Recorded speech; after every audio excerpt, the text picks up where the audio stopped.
So the topic for tonight, appropriate to this early July weather we're having here in Jacksonville, is density altitude. And we're going to talk a little bit about what that means here in a minute from a science perspective.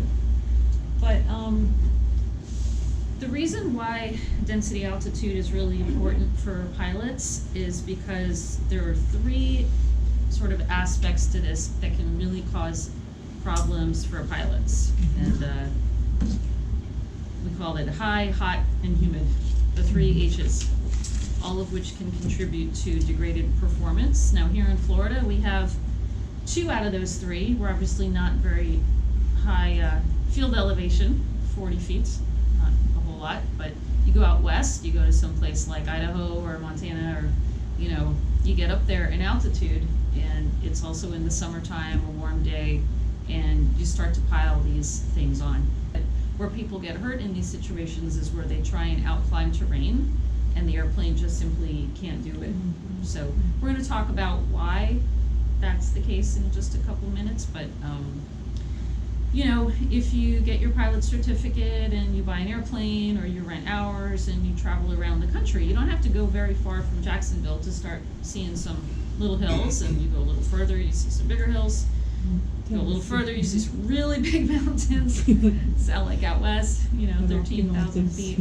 So, this can become very real, very, very quick. And I'm going to relate this to, even if we don't get into any mountainous or hilly terrain, how this affects us right here at Craig Airport.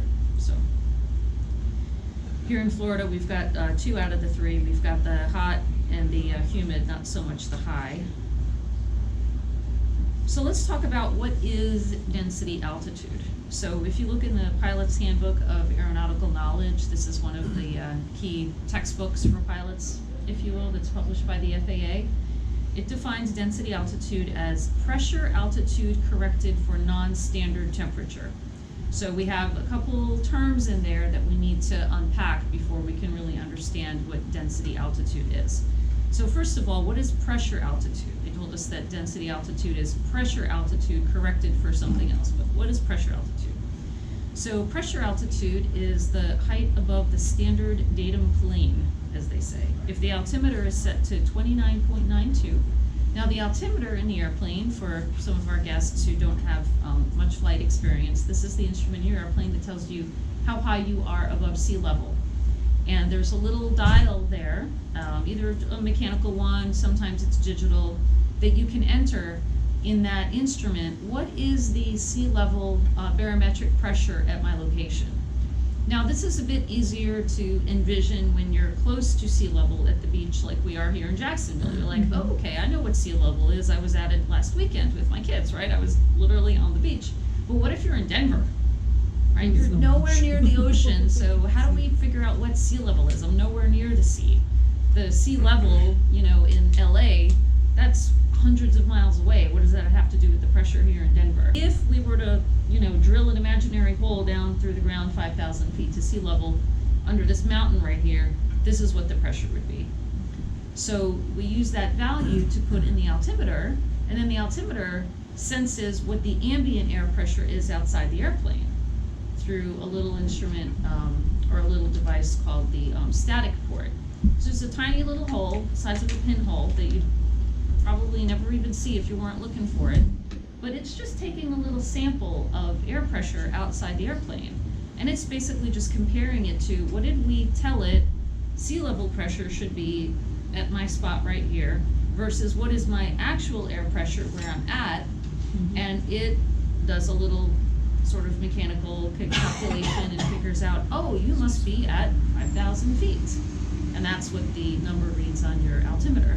So typically when we think of altitude, that's really all we're concerned about as pilots most of the time, is what is our altitude as it's read on the altimeter. We have to have some awareness of what's our altitude above the ground, certainly, so we can clear terrain and make sure that we're maintaining a proper distance above obstacles, above populated areas. There's rules related to that in the FAA regulations. But really the only altitude number we're ever really worried about while we're flying most of the time is whatever the altimeter says. So this density altitude thing is a bit more esoteric. So now that we've talked about what pressure altitude is, that's what, if you set your altimeter to a pressure of 29.92, whatever altitude the altimeter reads, if you put that value in there, that's what your pressure altitude is. So this is the standard atmosphere, which begs another question. What is a standard business? Who came up with this standard? There's also a standard temperature. So this is 15 degrees Celsius, which is 59 degrees Fahrenheit. So whose idea was this standard anyway? And I actually didn't really know the history behind it until I got curious this afternoon and looked it up on the internet. So lovely. What's the big deal though? I set my altimeter before takeoff like a good pilot, verify that it displays field elevation, so what more is there for me to worry about? Well, on the ground here at Crag, if your altimeter says you're sitting at about 40 feet sea level, but on a hot, humid day, your airplane is going to behave as if it's taking off for an airport at a higher elevation. Why? Because hot, humid air is less dense than cooler, drier air, and that will degrade performance. And the reason for that is water vapor is lighter than dry air. And I got a cool little video here I found that I'll play for you in a minute. But there's the chemistry reason, because water, a water molecule weighs less than nitrogen and oxygen, which is part of the air. So we always talk about the fact that the air kind of feels heavier on a hot day, but it's actually, on a humid day, but it's actually lighter. Air expands and becomes less dense as it's heated. And as a pilot, the other way you know this is true is because when you apply carburetor heat during your engine run-up and you get a drop in RPM, that's what you're expecting. That's because the air is artificially now less dense because you're heating it by turning on the carburetor heat. So that given volume of air that's going into the carburetor is now less dense, but you haven't changed the amount of fuel. So the ratio of fuel to air is now heavier on the fuel side. We call that richer, and that in itself can cause a degradation in performance. That's why we see a lower RPM. And that's how you know the carburetor heat is working. So carburetor ice really doesn't have a whole lot to do with density altitude, although those two things could happen simultaneously. In fact, the couple times that I've gotten carburetor ice in my flying career, it's always been on a hot, humid summer day. Oh. Never in the wintertime. Always in the summertime. So, while not directly related, indirectly related by happenstance, I suppose. And we also know the air expands and becomes less dense as you climb away from the Earth, and that's the whole principle of how the altimeter works, is that when you're at a higher elevation, that's why it's going to show a higher altitude, like I described before, is because the altimeter itself is sensing that drop in pressure because you're higher, and that's how it knows that, and so it spins the wheel or does the digital presentation, and that's how it knows you're at a higher altitude. All right, I'm going to get while the getting's good here and attempt to show this video of a pilot who learned about density altitude the hard way. So again, density altitude isn't an actual altitude, it's the way the airplane feels, right? I know it's an inanimate object, it's a machine, but it's the way it behaves. So it's a way to measure or attempt to predict your airplane's performance under given ambient conditions, whether you're up in the mountains like these folks were, or down here at sea level in Jacksonville. So how do we predict that our airplane, or how do we predict how our airplane will behave on a hot, humid day here in Jacksonville? This little diagram here is from, again, the Pilot's Handbook of Aeronautical Knowledge in chapter, 11. So if we look here, if the ATIS, let's say at Craig, reported an altimeter setting of 30.04, which is, an altimeter setting of 30 point something is fairly common here. You could get 29 point something, 30 point something. It's always going to be somewhere in that range. If it's, like a real low pressure day, rainy day, it's going to be sort of at the bottom end of that spectrum. If it's a nice, crisp, cold day after maybe a cold front went through, high pressure, it could be on the top end of that. But somewhere in the 29s and 30s is pretty common.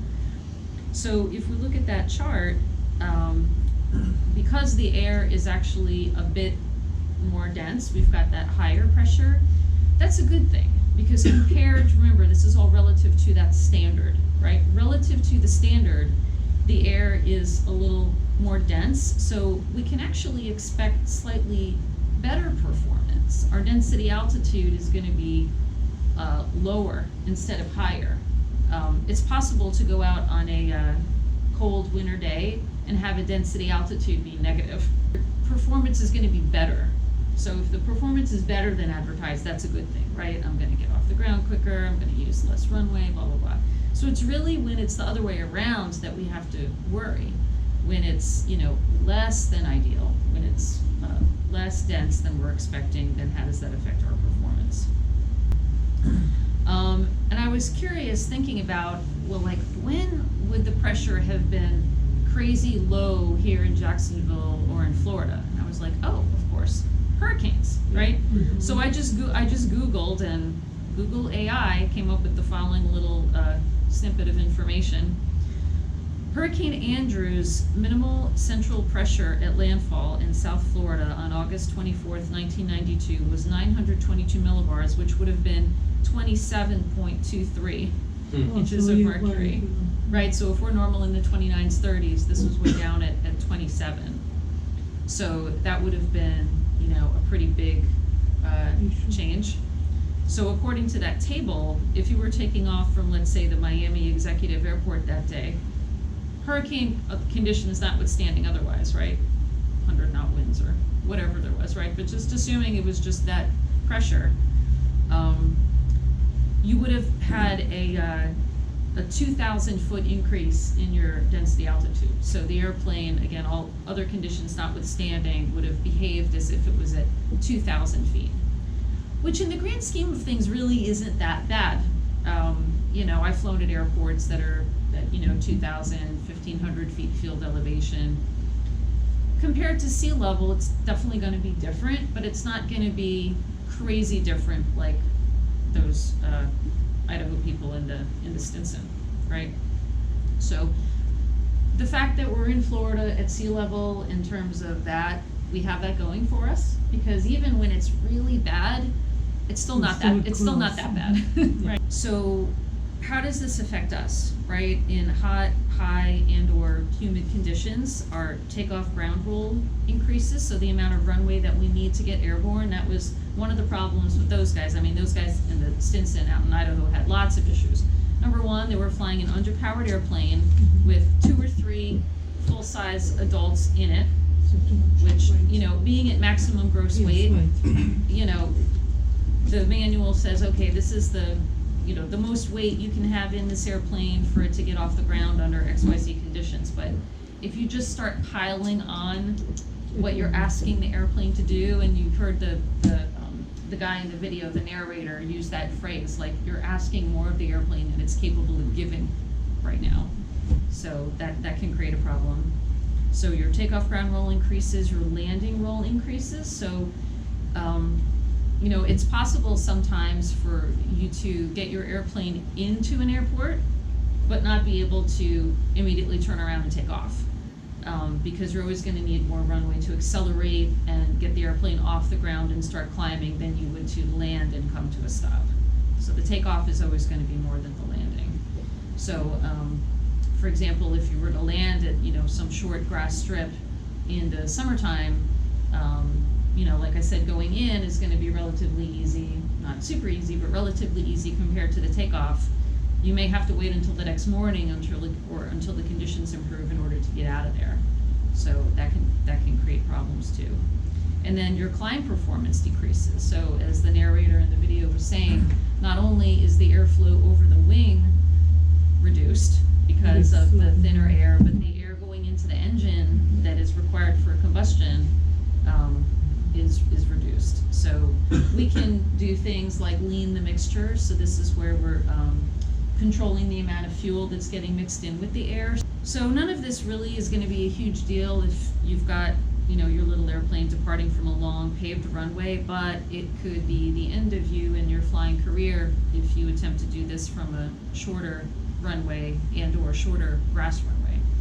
So how do we figure this out for our airplane? Well, no matter what airplane you're flying, it's gonna have some sort of manual that will contain takeoff and landing distance data. In fact, the FAA regulations say that one of the things that every pilot has to do, I mean, there's lots of things you should do, but one of the things you have to do by regulation before you go fly is figure out how much runway your airplane needs for takeoff and landing. That's, there's not a whole lot of requirements in terms of what the FAA says we have to do in terms of pre-flight planning, but that's one of them. So your manual ought to have that information. So I just cut and pasted, and I know the numbers are tiny, I just kind of wanted to show you what it looked like from the manual for our Cessna 172. And there's lots of conditions that are presented here. So it says maximum takeoff weight, 2,400 pounds, using the short field performance technique, which is different from what we would otherwise call a normal takeoff. Most of the time we're just rolling out onto the runway and letting the airplane accelerate without doing anything special and letting it get off the ground when it's ready, which hopefully will be within approximately the prescribed distance. But this is saying, okay, if you do all of these things exactly right, and the conditions are exactly like we say, and it's in a brand new airplane like we did for our factory test when we produced this lovely little chart, these are the numbers you can expect, right? Okay, so these airplanes were built in the 1970s, 1980s, maybe 60s, maybe 50s. I mean, that Stinson could have been 40s or 50s vintage. The Piper Cub was built in 1938. And back then, it didn't have any of this information. I mean, some of this stuff is grandfathered. Like if you're flying an antique airplane, there is no full-on manual with lots of information. It's like a pamphlet that says, here's your airplane, put some oil in it, good luck, have fun. Like, there's really not a whole lot of data or information. Just figure it out, right? Good luck. But for, any what we would call, modern airplane is gonna have this information. But you have to take it with what we call the proverbial grain of salt, right? Okay, I don't know who this test pilot was that produced this information. This was probably on a great day, in a brand new airplane, and they're doing everything perfectly, but how many of us go out there and do everything perfectly with a perfect airplane? Hardly ever, right? So you don't want to try and operate out of an airport where, like, for example, if I say, well, at maximum gross weight, at sea level, okay, here in Florida, on a relatively warm day, 20 degrees Celsius, it says my ground roll should be 925 feet, and the total to clear the 50-foot obstacle is 1685. So this theoretical or perhaps real 50-foot obstacle, Cessna says that my airplane, under those conditions, should use 925 feet. But then it says, that's only if, number one, you use 10 degrees of flaps for takeoff, which we normally don't. We have full throttle prior to brake release. So this is anybody who's taken a private pilot check ride or preparing for a private pilot check ride. This is one of the little maneuvers you have to do, is what's called the short field takeoff. So it's the technique that they're describing here. Right. And it's really not a big deal, but it does affect the outcome. And so they're saying, okay, if you think you're going to get these numbers, this is what these numbers are based on. These are the criteria. A paved, level, dry runway, and zero wind. Okay. But then it says... It's never happened. Right, Probably, almost never. yes. Then it says, if you're above 3,000 feet field elevation, you should lean the mixture to get maximum RPM for takeoff. Which really has nothing to do with the short field technique, but they're saying if you happen to be attempting this above 3,000 feet, in order to get these numbers, remember, you're going to have to lean the mixture to get full power. Okay, great. So you really can't try and shoehorn your airplane into, let's say, a 2,000-foot runway here. Because, okay, if you do everything perfectly and the engine behaves, that's great, you might be able to pull it off. But if any one of those things goes wrong, have you guys ever heard of the Swiss cheese model? Everybody know what that is? No? So you know what Swiss cheese looks like? Yeah. With all the holes in the cheese? Yes. Right? So if you were to line up slices of Swiss cheese, Okay. right, Random slices of Swiss cheese, probably the holes wouldn't match up, Yeah. and you wouldn't be able to get through. But what if you line it up so that You go through. you go through, right? That's sort of the error, Oh. right? If you allow these things to sort of pile up, Mhm. an error could get through, a mistake could be made, or multiple mistakes. So, you know, I found in my experience that even when doing a normal takeoff, the performance is going to be fairly close to what's advertised, maybe not exact, but fairly close. But the bigger point that I want to make is, okay, we want to have some idea of how much runway they claim we're going to need so that we can plan accordingly and obviously not use a runway that's too short. But even here at Craig, with a runway that's, 4,000 feet long, I need to be able to monitor my performance as I'm going along in the takeoff roll. I need to have some way of gauging, okay, the book says that I should need 925 feet. Well, how do I measure 925 feet? I don't have any sort of like yardstick, or as I'm rolling along, I'm not looking at the GPS, there's no gauge in the airplane that says, how many feet of runway have I consumed, right? So how do we figure that out? Well, there's a bunch of different ways you can use to figure that out, but the point is, you have to know, you have to be prepared to monitor your aircraft's performance as you're going along, because what if the airplane isn't performing to spec? Like those Stinson people, right? Who knows if they ever checked, how much runway they might need, or looked at the density altitude, who knows? But I bet if they did, and they were monitoring it as they were rolling along, like, we didn't see the full length of that runway, but on a lot of these sort of like private, country airports, there could be like, barrels, or maybe there's a little, well, or somebody parks their pickup some, way down the runway. Maybe the pilot could measure that with his truck and park the pickup at the abort point. So I go, if I'm not airborne by the time I roll past my truck, I'm gonna abort the takeoff, right? You have to have some way of giving yourself a little breadcrumb or a marker. Now, there are aircraft out there that are designed specifically for maximum short field performance. I won't tempt my fate with YouTube again, but if you go on YouTube at home and you search for Alaska STOL competition, or short field takeoff and landing, you'll see some crazy performance out of these airplanes. They're like carbon fiber, really light, with huge engines and big props, and they can get off the ground in like 30 feet. And they can set down in like 0 feet. It's like it might as well be a helicopter. But most of us aren't flying airplanes like that. So now let's talk about an airport we use fairly routinely, Hilliard Air Park. We used to keep an airplane there. We go there with students on a fairly regular basis. It's 3,600 feet long and 125 feet wide, but it is grass. So, and it does have trees on the ends, but a little more charted information, data about the airport, because it is public use. So they have a little more accountability to the FAA as to, what are the specs for going into and out of this airport. So I just pulled this off of, and it's just a little north of Jackson International, by the way, if you guys didn't know where that is, off of US 1.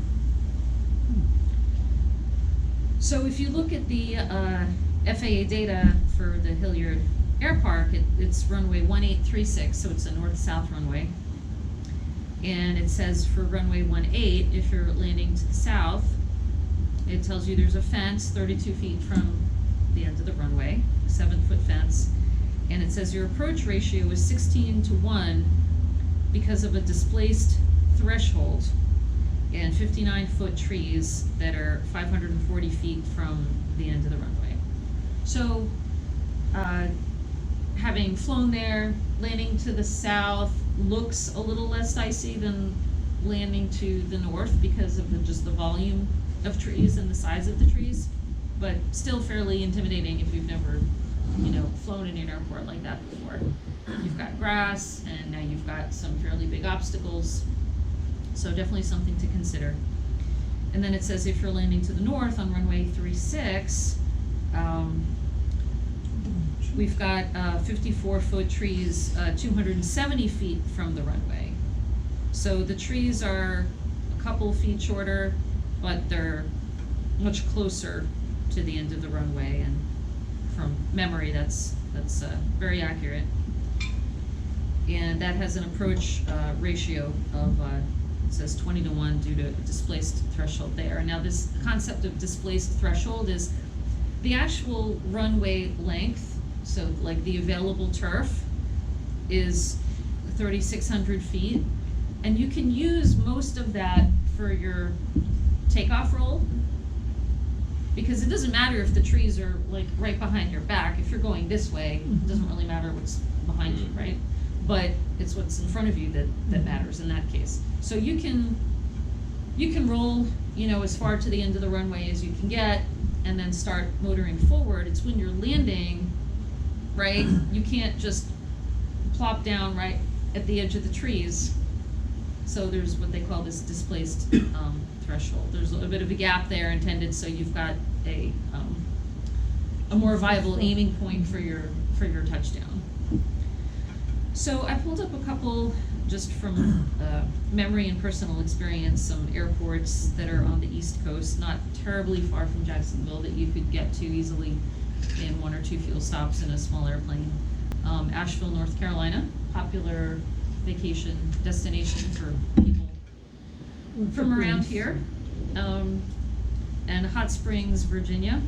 So I'm gonna pull up my ForeFlight app here, and we'll just take a look at Asheville over here.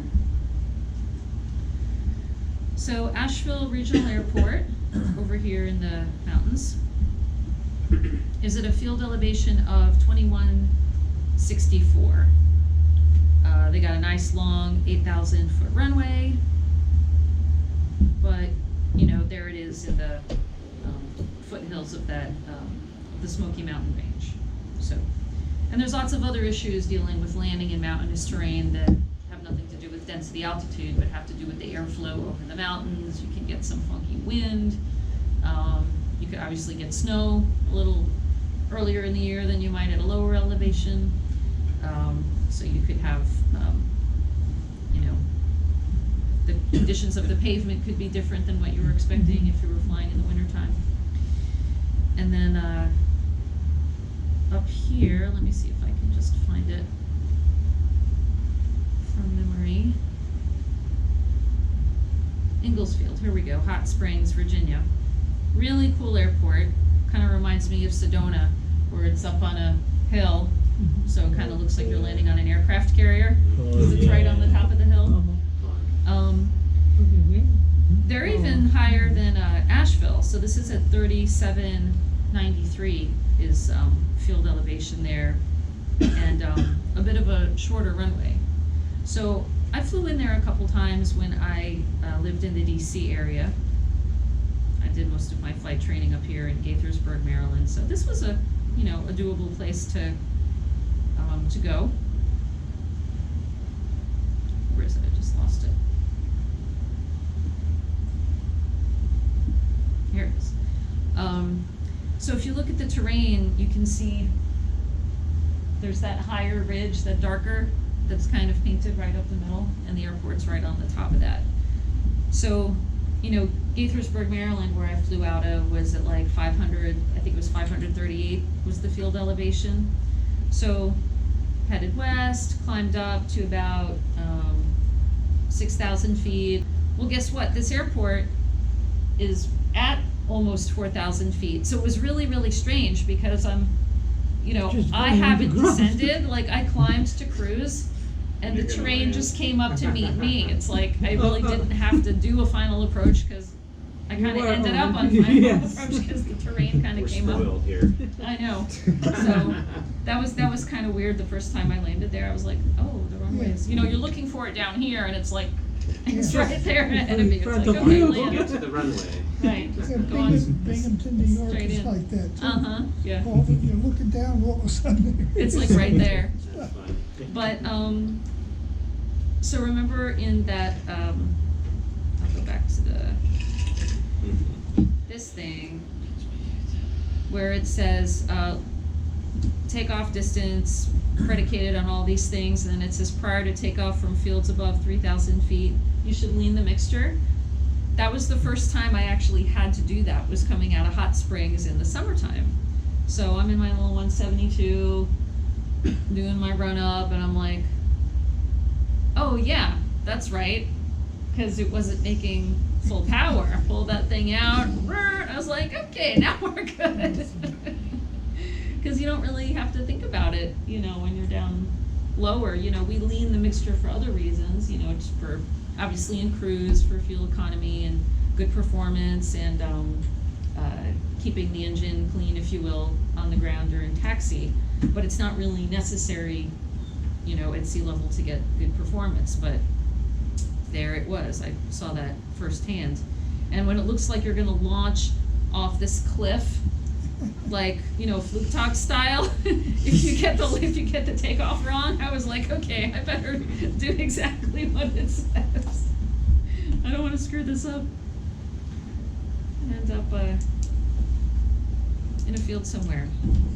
So how can we stay safe while flying in these high, hot, and humid conditions here in Jacksonville? So calculate your takeoff and landing distance using the POH data, and do yourself a favor and add a little fudge factor. Whatever number is in there, just add 50% to it, and keep track of your takeoff distance as you're going along, but just when you're planning your runway, your available runway, just add a 50% fudge factor, just in case. That way you don't have to worry necessarily about, you know, running off the end of the runway. And I'm gonna get to your question here in just a second. Fly during the coolest part of the day. So I was mentioning how sometimes you could, you know, land in an airport but not have enough performance to take off. So you really have to consider that carefully. But, you know, if you're traveling in the summertime in an airplane without air conditioning, sometimes you'll just do this for personal comfort, where you'll, you know, like when we go on trips, we try and be, you know, wheels up at sunrise and be on the ground, you know, done for the day by, you know, 10 or 11, because then it just gets, you know, kind of miserable, and then do the same thing again the next day. Or if you're going on a little trip, like, okay, we're gonna fly up to, you know, Jekyll Island, and it's a popular place we've been to, right, or wherever, for lunch or just to sightsee around. Take off as early in the day as you can manage, and go have your fun, hang out in the AC, the pool, whatever it is you're gonna do, and then maybe come back in the evening. Now there's other considerations with that too, depending on the length of your flight. If you're gonna be coming back after dark, you have to make sure that you're prepared to fly at night, you're flying high enough, you're current to fly at night, you're comfortable to fly at night, or, you know, landing when it's at sunset or a little darker. But the conditions are gonna be better performance-wise. So lots of stuff to consider, but you have to find a balance there. Pick the longest runway available at the airport that you're using, even if that means having a little bit of a crosswind. So if you're taking off at an airport that has, you know, 2 runways that intersect, and the short one happens to be pointed most into the wind, and the longer one is gonna give you like a 5-knot crosswind, I'm gonna take the longer one, because I'm not really super concerned with the slight crosswind. I'd rather have, you know, twice the pavement ahead of me. And that's obviously a personal choice, and you have to get comfortable with the conditions. You know, 2 pilots may make 2 different decisions there, but definitely something you want to look at, you know, especially if it's a non-towered airport and everybody else, well, the other people are using the short runway because it's got the less crosswind. Be like, okay, that's great, you all have fun there, but I'm gonna go over here and I'm gonna use the longer runway, and I'm cool, and you kind of work it out amongst yourselves. If you're at a towered airport, same thing. You can ask the controller, hey, I would like full length on this runway. Dana and I were test flying an airplane the other day, and we were taking off on runway 32, and instead of just doing the usual 32 at Echo, we asked them for full length so we could have a couple extra 100 feet of runway. It was hot outside, it was an airplane we hadn't flown in a long time. It since had a new engine put on. We were kind of just, you know, taking some data, if you will, on this airplane. So we wanted to make sure that we had all available runway, so we asked for it.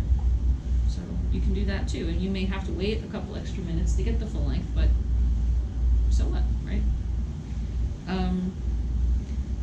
Visually identify your abort point for takeoff and landing, and don't cheat. Stick to it, right? And how are some ways that we can visually identify our abort point? Here's a satellite view of Craig Airport, and you could look at this in Google Maps too, but this is the app we use for flying, for flight. So you can look at the airport diagram, you know, the formal, published diagram that tells you about the runways at the airport, how long they are, and the names of the taxiways and all that stuff. But when you're trying to do this, and the manual says, okay, your takeoff roll is going to be 900 feet, let's just say. And I know that I'm going to be taking off from, let's say, this taxiway. Well, I can just stick my finger right there at the end of that taxiway and say, all right, that's about 900 feet there, so a little bit past the 1,000-foot markers. Maybe one runway stripe past the 1,000-foot markers. That's where I know I need to be airborne by that point.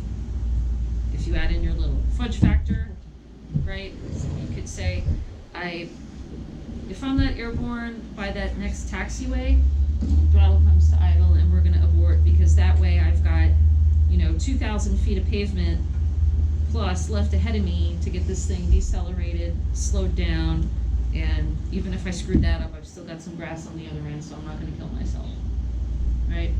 But you really got to plan this ahead of time and stick to your guns. And this is why when we're training students for their first solo, it's not acceptable to just be like, all right, well, I'll get the airplane airborne when it's good and ready, wherever that happens to be. No, you got to know, where should this airplane get airborne? And if it's not, maybe you screwed something up, which is possible. Like, okay, maybe I'm not at full power. Maybe I never enriched the mixture for takeoff, or maybe the airplane just isn't performing well. Maybe, a plug got fouled. Maybe there's something wrong with one of the cylinders. Who knows, right? How are you going to measure that performance unless you actually look at it ahead of time and look at your engine gauges and say, okay, yep, this thing should be making 2350 RPM. Lots of people just shove that thing forward. They look out the window like they're,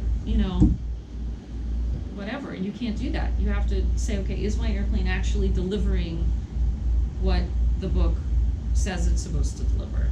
And if it's not, okay, we're not playing this game. We're going to stay on the ground and we're going to figure it out. We often ask our students, well, give me a rough estimate of, we talked about this during the pre-solo class, right? Yeah. How high are you going to be at the end of the runway? Or you could ask the question a different way. Where do you think you're going to be after takeoff when you're at 300 feet on the altimeter, or 400 feet, or 200 feet, or 100 feet? How far from your starting point do you think you would have progressed, right? And again, some airplane manuals will offer a little bit more vision on this than others, but you could come up with a fairly good, conservative estimate. If you're at any airport, an FAA approved airport that has some sort of standardized markings on it, okay? These runway stripes, that's as far as I can zoom in, but the runway centerline stripes are 200 feet apart. So from the beginning of the stripe to the end of the stripe of the actual painted stripe is 120 feet, and then the gap in between them is 80 feet. So you know that from the beginning of one stripe to the beginning of the next one is 200 feet. So you can just tick off 2, 4, 6, 8 airborne, right? Yeah, so that's the easiest someone thing doesn't to have do. to be a magician to see distance. No way. Yeah. And like I said, even if you're at your friend's grass strip or at Hilliard or something. Actually, let me put up Hilliard. Again, I can only zoom in so far here, but here's Hilliard Air Park. So if I wanted to know, let's say I'm taking off to the south. So here I am at the north end of the airport and I'm taking off to the south. On a hot summer day, the winds tend to trend for being out of the south or maybe out of the southwest, so that would be likely. runway is grass. I could do the same thing. I Oh, could say, yeah. okay, Oh, if I'm she's starting good. from, Yeah. let's say the end of that hangar. That's where we used to keep our cub, is on that very end hangar on the north side. Right, where's 1,000 feet? It's about, right, a little bit past the fuel station. So you could use that. It's an identifiable object, or, you know, if you didn't know that, you could say, okay, I need to You be just airborne by the mark the 1, point, 2, yeah. 3, 4, 5, 6, 7 by the 8th hangar. And you just count the doors as you're Yeah. rolling along. So So just there's keep always it- gonna be something like that that you can use, and if That's there the point, wasn't, yeah. Mhm. then, like I said, you could park your truck, you could think outside the box, right? You walk the strip, and that's a really good idea to do too at a private airstrip, or maybe a grass strip you've never been to before. Literally walk it Yeah, just see the condition. to see the areas and just conditions, so mark if there's some- any Yeah. soft spots, or, you know, it hasn't been mowed in a certain spot, go check it out. You know, grab an orange cone maybe you'd bring with you, right, like a construction cone, you could put it at your spot, and be like, okay, if I'm not airborne by my cone, or my whatever. Yeah, there has to be some sort of Sort of marker that peripheral you can- object that you can Relate to. that you can Relate, relate yeah. to. Just tell yourself, okay, this first approach is a recon run. Mhm. And I do that all the time, especially if I'm going to Obstacles, like anything, thought. Hilliard, or, you know, any sort of airport where I'm concerned with what I'm dealing with, right? Birds even. Yep, just this first pass is gonna be an automatic go around, just to do a recon run. I wanna see what the terrain looks like, I wanna see what the strip looks like, I wanna feel what the air feels like down low. So, yeah, that's great. What I was gonna say though is on the subject of touch and goes, when students are doing touch and goes, especially on hot days, this is where you just absolutely cannot allow yourself to go past your predetermined point under any circumstance. You have to be super disciplined and just be like, nope, we're done, this is gonna be a full stop. If you're not airborne by your predetermined point. Because if you let it go, anything beyond that, and you have a problem, you have seriously cut your options short.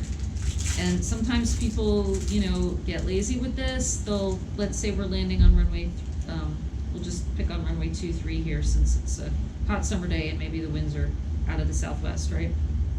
So we're doing touch and goes on runway 23, and we're trying to be good and aim at the numbers, but it's hot. Maybe we weren't really focused a whole lot on our approach speed and what we were doing, or there was a little bit of turbulence because of the heat, and we're like la la la la la la la la la, and instead of touching down on the numbers, we touched down on the 1,000-foot markers, which is, By the do the math, trees. about a quarter of the way down the runway, right? It's a 4,000-foot runway. By the tree peninsula there. Right, so you're, where's my little pencil? Yeah. Right there, okay?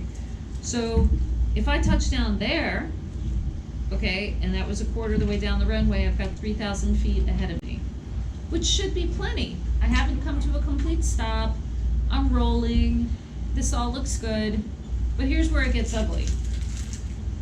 You don't touch and immediately go. That's kind of a go-around. You shouldn't be doing that, right? We don't immediately transition from the touch to the go. I will see many times they doing here. Yeah. You know, they just taking off, they just landing, and again take off. Yeah. There's a Just couple of things even you they have. don't stop. There's a couple of things you have to do Mhm. in the transition in order to have the landing be safe The and the full landing subsequent here. takeoff be safe, right? They're two separate events with a little bit of rolling down the runway in the middle. And that's where people run into trouble, is because, okay, let's say that you floated a little bit because of all those things I just mentioned, but I'm rolling, and I finally get airborne, let's say maybe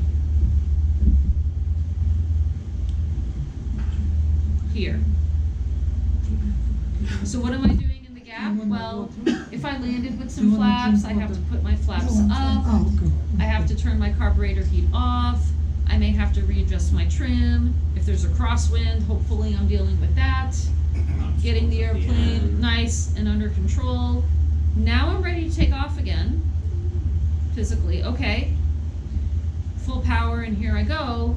And I start rolling, but I don't get airborne until the X. How much feet of runway is ahead of me now? Only 1,000. You make shortly, yeah. So if I have any issue at that point, I am just screwed. Because, oh look, yeah, there's some grass along over here, right, on the end. But then we've got 295 and Atlantic Buildings, Boulevard yes. and Dunkin' All the same, Donuts and and Jiffy even- Lube and just all kinds of crap that I do not want to hit with my airplane. Yep. And power lines.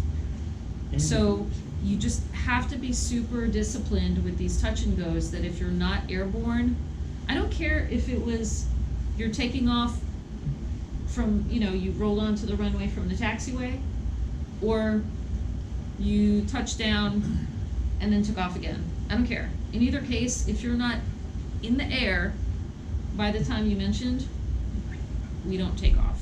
We pull the throttle title and we abort. Yes? Question then, so at the X, they decided to cut throttle and stay on the ground. What infraction or anything, or other than shame? You're gonna run off the end of the runway. Being laughed at, damaging plane maybe. Oh yeah, you're gonna have a big talk with the FAA. Yeah, so you missed So- it, you're done. So the problem there was the person touched down too late. Remember, this whole problem started when we touched down on the 1,000-foot marker with the idea that we were gonna do a touch and go. You never should've, if you touch down on the 1,000-foot marker, okay, we're gonna stay on the ground. There's no touch and go anymore. This is a full stop. We're not even gonna attempt the On a touch and good go. day even, yeah. Right? Because, right, now we've got density altitude, now we've got all these other things, and poor climb performance, right? On a cold day, you probably wouldn't be so bad off in that same scenario. You could probably pull it off.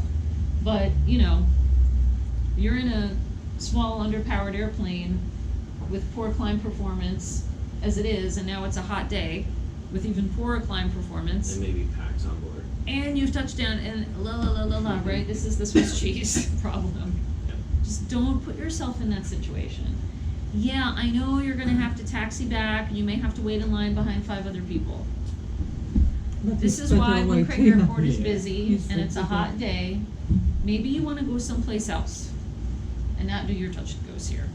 Because if you get in this mindset of, I really ought to go because otherwise I'm gonna have to wait in line, that is a really bad reason to do a touch and go. Is because you're impatient and it's hot on the ground and you're gonna burn an extra 2/10 It'll be on the hotter when Hobbs you're on meter, fire. waiting for your turn. And if a few times you will be lucky, but then suddenly one day will be not lucky for you. Exactly. Yeah, exactly. Yeah. So yeah, Exactly. don't be used to of this. Right.